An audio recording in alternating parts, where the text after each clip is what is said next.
What's up, Dunwoody? Welcome back to the podcast. It's all about Dunwoody, Georgia. My name is Matt Weber. Show is brought to you by Dr. Brett Friedman and Village Orthodontics and our friends at Discover Dunwoody. And today we've got some new friends on the show. This is ATL Eyecare, Dr. Tommy and his sister-in-law, Mary Anne. I went there 2 weeks ago, maybe, because a friend of mine introduced me to y'all. And I've been going to like a big box place for years and years. And my entire adult life, I've never had glasses that actually like worked. And I assumed that it was because I've got this weird degenerative eye disease called keratoconus that we won't get into. But I just thought that I couldn't wear glasses anymore. And Dr. Tommy found me some glasses that I can watch TV from the couch. Today I drove my kids to school with my glasses on, which was a first in a long time. So thank you for that. So we're just going to talk about y'all's business, and you guys both grew up in Dunwoody. Is that right? We did. Both grew up in Dunwoody, born and raised. All right. Now we're back. And you're doing this like family thing where family run business. Yep. Man, how's that working out for you so far? I think Tom and I like it. I think it's really more my sister who finds it a little tougher.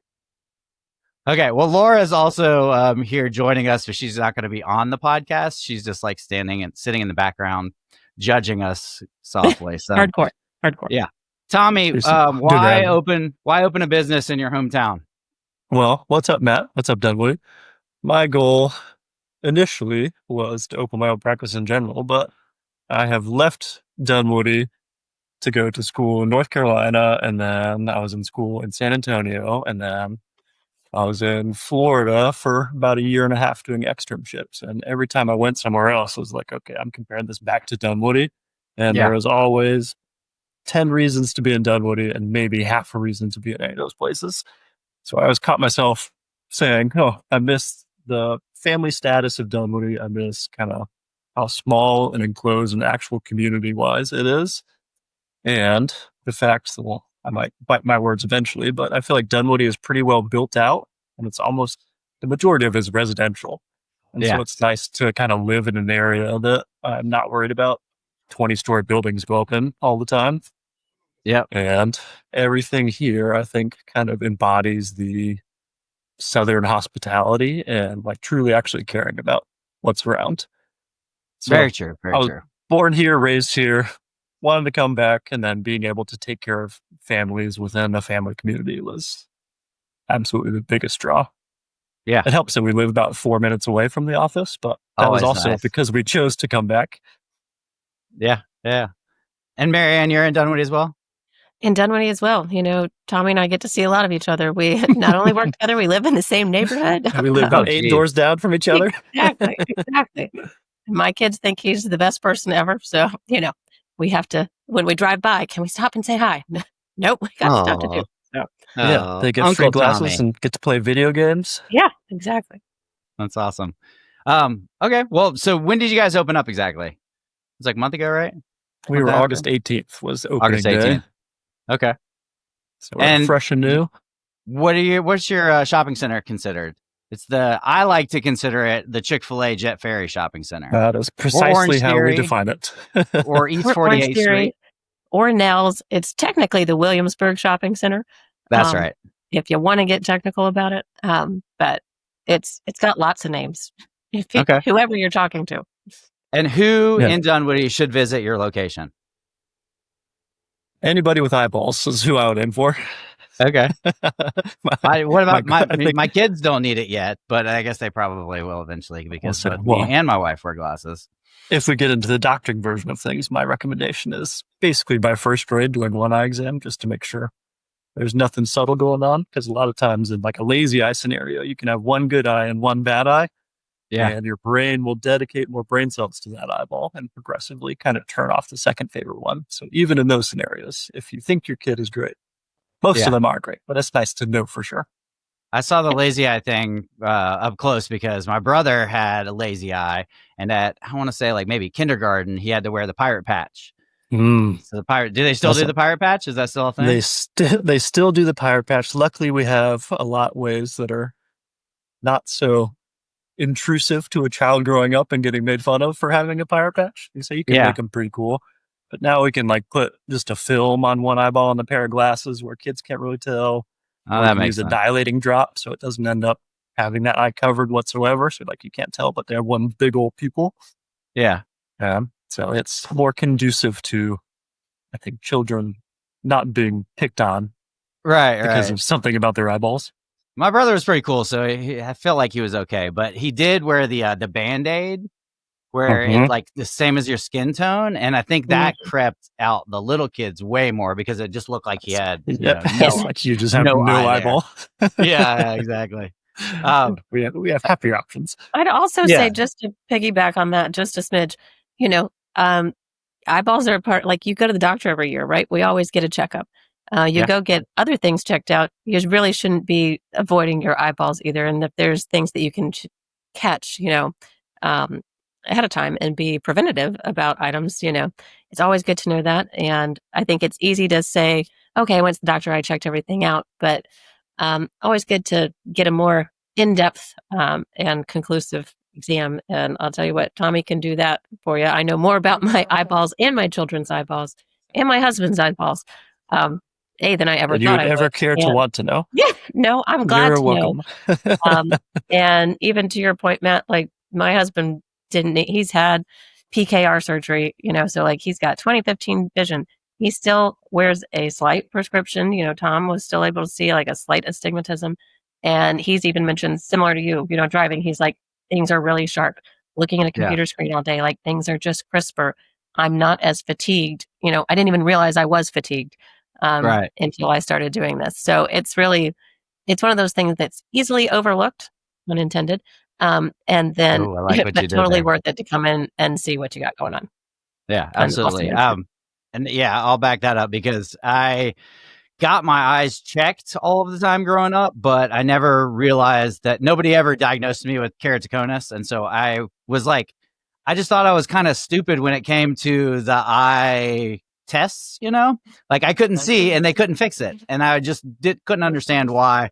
And then when I guess it was like right after we got married, I went to get LASIK surgery and they were like, "Ooh, we got bad news. You can't get LASIK surgery. And you also have a degenerative eye disease where you're going to go blind if we don't fix it." I was like, "Oh, great. This is wonderful." Fantastic. Wonderful. That's a day changer. Yeah. A week changer. So how have you liked being open so far? I absolutely dig it. I have never done like the opticianing side of things since I was in school. But my OCD plays really well into that, where I get to control everything and I choose which lenses go in, and we can choose kind of what frame is the best for you. And then we can even make cases where if a frame isn't good for you, I can make it work depending on the lens choice or thickness or anti-reflective coating. Yeah. And then I get this weird satisfaction out of making a pair of glasses and then reading it afterwards about this is perfect. This patient is going to see like a friggin' hawk when they go home. Yeah. And then the scenario like yours is like, oh yeah, you just can't wear glasses. It's like there is almost no patient that I will say you can't wear a pair of glasses or contact lenses in this day and age. I'm a little stubborn about it too. So like if your glasses aren't perfect, you're going to come back and I'm going to make it work until they're perfect for what you're using them for. Yeah. Well, I mean, that was a little, I don't know. I wasn't ready for that. I was like, well, I can't really wear glasses, so I just want you to help me with contacts. And you're like, you can wear glasses. I was like, no, it's my body. Like, I know I can't wear glasses. And sure you got enough, to put I on a really cool trial frame, test them out. Oh, yeah. Do you have that? Part. Can you reach that thing? I certainly can. Those are the creepiest glasses ever. It looks like a horror movie. The selling point. But yeah. I'll say what, the technology though is really cool, and it's been, neat to kind of see behind the curtain, if you will, like with everything that Tommy's doing. And yep, there he is in all these his are the glory. bad boys. Yeah, if you're just listening, you should definitely check out the YouTube video because it's a hilarious look. Yeah, you can walk home with these and impress all your friends and family. There you go. Discover Dunwoody is working tirelessly to put our city on the map as a premier destination for visitors. They're constantly updating their social media with exciting local events, dining options, and hidden gems that make Dunwoody special. Make sure to follow at Discover Dunwoody on Instagram and Facebook for the latest updates and insider tips. Check out their YouTube channel. It's packed with engaging videos showcasing our beautiful parks, attractions, and community events. If you know someone planning a trip to the Atlanta area, make sure they visit whatsupdunwoody.com/hotels to find the perfect hotel in Dunwoody. When they book through that link, they're helping support this podcast and everything we do to highlight our community. So let's spread the word about all the amazing things Dunwoody has to offer. And for local events happening in the area, head over to whatsupdunwoody.com/events. Mary Anne, did you have anything to do with eyes in the past? No, I have been in healthcare IT for the past 12, 13 years. So I'm more familiar with the EMR and that type of side of things. I was in implementations. So understanding that language and helping them get that configured from a business standpoint and working with Tommy on things that I understand from that side kind of played into being able to be, I would like to say, a resource, if you will, and helpful on that front. Tommy and I have a lot of similarities, much to Laura's chagrin. But so I think that we've been able to work really well, and we're very compatible in terms of operations and workflows and things like that, and wanting to make sure that everything's streamlined, not only for us, but the patient experience truly is, that's the focus. And we want to make sure that they're leaving satisfied. If there are any questions or concerns, there's no hesitation to reach back out. You're not feeling like, oh, well, I already did that out. I guess I got to wait. Absolutely not. We want to make sure that this is the best experience and that you feel good leaving here, and that even better if you're seeing better. Yes. Well, you guys do seem like a good team, and it's cool that you've each got your own thing. You don't get each other's lanes. Because Tommy, you're not going to do social media. I know you are not going to do social media. Just the brief time that I've known you, and so Mary Ann's they've really taking that stepped on. it up on that end. Yeah, Laura's actually jumped in a good amount with that too. Oh, really? That's partly Laura, huh? So you're breaking her into the social media world. Yes, it's so important these days. So important. And so you've learned a whole lot about a lot of things doing this. Absolutely. Well, it's more than just, I think for Tommy, it's more than just seeing the patient. For me, it's more than just making sure we've got our I's dotted and T's crossed in order to get a claim out the door or make sure that we're making money. I think we are all new to the advertising marketing side. So really trying to leverage those resources. We've really appreciated befriending you and the help that you've offered. So really trying to leverage all those different markets and figure out different ways, and knowing that there's not a one size fits all, right? Not everybody's going to find you on Instagram. Not everybody's going to find you on Facebook. You still need pen to paper sometimes. You still need things going out in the mail. So really trying to leverage all of those different avenues and effectively capture, the community and look forward to having them come in. Absolutely. Hey, Tommy, now is your time to nerd out. Tell me about all of the cool stuff that you have. I know this is what you've been waiting for. I've been sitting here for 20 minutes waiting for this moment. So one of my biggest prides. Okay, so that's it. So let's wrap it up. Yes. See you next week, Dunwoody. No, I'm just joking. So my big thing in, I think, a direct kind of anti-box store scenario is I pride myself on having pretty much every piece of equipment that, regardless of what walks through my door, I can either diagnose, help treat, or send you to exactly the specialist that needs to be for treating. So I got my OCT, which takes pictures of the back of the eye for like glaucoma, macular degeneration, to the micrometer, so we can follow that over time for changes. We just got our handy dandy new retinal camera, which was not particularly inexpensive, but the cool thing about that guy is it. As you were showing me all of the stuff, I was like, this had to have cost a fortune. That one takes a picture of the back of the eye in an undilated eyeball, because nobody wants to go to the eye doctor and not be able to see for the next 8 hours. Let's stop there. So anytime I go to the eye doctor, I feel like they dilate my eyes, and that's something that you did not do. And you just explained it, but can you explain it in like layman's terms again? Like why is that not necessary? A handful of things. And so in some cases it is necessary, but I trained at a VA initially. And so I use a particular lens type. So when I look into the back of your eye, generally the old versions of lenses are big fat honkers, effectively, whereas like you need to have a giant pupil for us to get any kind of a good view of the back of Yeah. your eye, your retina. And at the VA, my average patient was like 84 years old. And I the bet. older you get, the smaller your pupil becomes. And so even if that patient was dilated, it'd be like the size of your undilated pupil. And so I can scour pretty far into any human being's retina just with that lens. And then to step back to the retinal camera, even in like a 2.5 millimeter pupil, which in optometry doesn't really translate well because we use the imperial system around here. But even in a dinky tiny pupil, it gets 200 degrees of the back of your retina in like a half, maybe quarter second snapshot. And the amount of information we can glean from the back of a retina is absolutely astronomical. But there are scenarios that we will have to dilate a patient, but the patient number one is always able to deny dilation. I don't think many patients know that going into optometry clinics. I would deny it every time because it absolutely ruins your day. It ruins like the I entire have to go rest home of and your take day, a nap. basically. It's awful. You can't see your computer screen. It knocks out your ability to focus up close. So it's like with your prescription, you'd be like, okay, I have to be this close to everything to be able to see it. And then you're wildly light sensitive. But that's one where we can see almost everything we need to see without dilating a patient.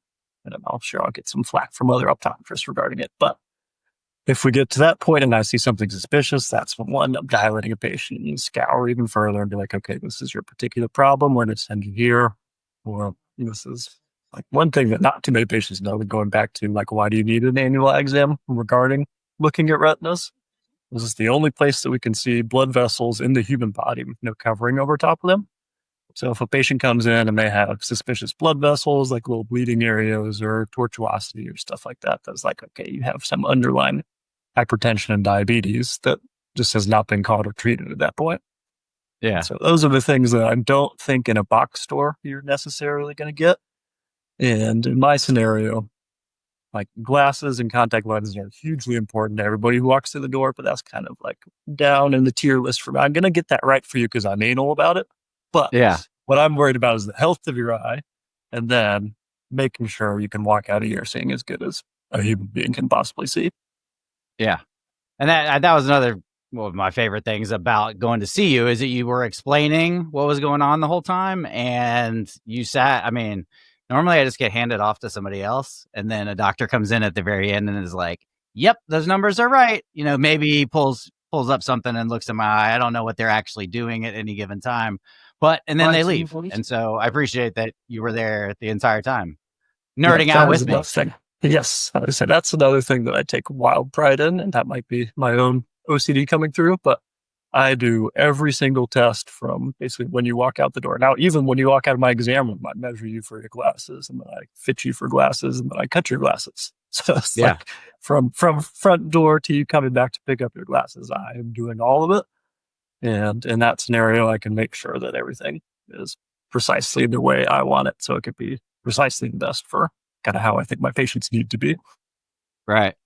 And Mary Anne, I feel like you picked out some good ones for me because style is not my forte. Those are slick. Yeah. They're slick. I think these were the first ones I picked up. I was like, how about these? You're like, those are great. Those are great. They were definitively the first ones you picked, which normally doesn't happen. We'll have the majority of patients be like, okay, this is my 30th pair. Right. And then they might go back to their first pair, but it's like, I need to try out the entire store to figure out what it is. Right. Stay here for half an hour. I don't know if you saw it. I did take a picture of myself and I was going to send it to my wife and I was like, this is just going to get out of control real fast. So I'm just going to grab some. But Mary Anne, I think we did a really good job. Sasha liked them. So that's what's most important. You know, and hey, it is one of those things you really do have to try one because it's funny. People are like, oh no, these look good. And it's like, put them on your face. Because there's a couple things, right? You got to make sure that they're not too big or too small and how heavy they are. And I think people get surprised. They're like, oh no, these will be fine. It's like, you wear that for an hour and you're going to be like, golly, this is my ears hurt. Or, oh my gosh, I don't even notice they're on. I mean, these are incredibly like compared to my Meta Ray-Bans. These are like completely different. So it's a breath of fresh air when I put them on. Awesome. So Tommy, I forgot what we talked about before show. So you cut the lenses at your location. Is it really like you can pick most of the stuff off the shelves and you can cut the glass like in a few days? How does that work? So with our scenario, we have tried to have as static a board as we can, just so we can show every frame that we have. So like patients aren't coming into empty boards like, ooh, this is the pair I would have liked that is just an empty shelf. But in scenarios where like I can pull them off the board with the labs that we work with, we typically are getting, like if it's a single, like a not progressive bifocal pair of glasses, I can order lenses and get those bad boys within, a lot of times if I order them right time, the next day. Yeah. And in that scenario, the turnaround in like a easier prescription can be like Brian, he's slightly different, but Mary Ann's husband finished his glasses in the span of about 3 hours from when we did Oh, his wow. exam to when he could pick them up. So they just send you like a big block and you cut them to the size of the glasses? I'll say, so we call them pucks, but they're quite literally about yay around. And then I should have sent you a picture of yours, but you would have been floored by how thick they are on the edges, just because it's with nearsighted prescriptions, the thicker they are. But it was probably about 5 times thicker than what you can see on the edge of your glasses at the current moment. And then my machine basically measures the glasses, and then I block them with the prescription to make sure it's in the right spot, pop them into my machine, and then that machine on average cuts a single lens in about 4 minutes. Slap that bad boy in a pair of glasses, and theoretically 2 days later on an easy one. And then worst case scenario is probably about 7 to 10 days, like if you have a tougher prescription. But even that turnaround, I feel like is pretty darn good. And it was pretty cool. You gave them to me in a week. That was nice. And you've also had, I don't know if I've ever been to a place where they had my, I've got weird eyes, but nobody ever has samples of my contacts. And you actually had those too. So you just have like another thing I try to pride myself on. I do have an exclusive contact lens storage room, and if you scroll back to the box stores, you can get basically better benefits if you sell this particular lens more often than the other ones. And I really, really personally hate that, is because it's not a one shoe fits all kind of scenario. So I tailor whatever pair of eyeballs and what that patient's complaints are to whatever lens I think will be best. And then that's the same scenario. Like if you come in and you have a 2-month-old pair of contact lenses that you can't really see very well out of, then I won't point any fingers, but I don't want any patients to go home with that same pair of contact lenses, like say, okay, I feel exactly the same as when I walked in. And then in that scenario, I can literally walk about 5 feet across my hall, grab a lens, put it on you. And then if that lens is not sitting right, or if it's not comfortable from your perspective, I know in the first minute of you wearing it, and then we can tweak it from there. And then if we get to that point, it's like, okay, these didn't work in the office, and I'll order you this version of the trial. But I already have basically like 3 trial datas to say that the one we order in is going to be pretty much right for you. Yeah.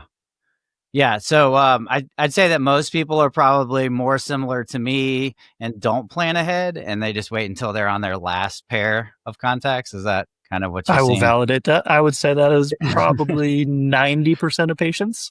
They're like, ooh, I'm on my last week of my last pair of contact lenses. I should do something about it. And that's another reason that I like 2 months old. Mine were 2 months old when I went in there. And so thanks for taking care of it. It's a monthly lens, so definitely won't have people make fun of you for wearing it daily for 2 months. But it's one where I hate the idea of a patient like coming in and not walking out, being able to see at least slightly better than how they came in, or more comfortably. Yeah, and you got me in quick too. I think it was the day of, I want to say. Mary Anne, thanks for that. Gotcha. Well, Mary Anne, you got tell us about the business. You got any specials, or how are you going to get people in there? Tommy had a nice pitch, but let's hear what you got. Yes. So, through the end of this month, any new patient that comes in schedules their annual eye exam. And I just mean you need to schedule by the end of the month, not that we have to see you by the end of the month. But just get that scheduled. Right now, we're running a 20% off if you purchase a full set of frames. So there'll be 20% off that purchase price. And just as a thank you for coming to see us. And, we hope, again, we're making that better as you're headed out the door. Yeah.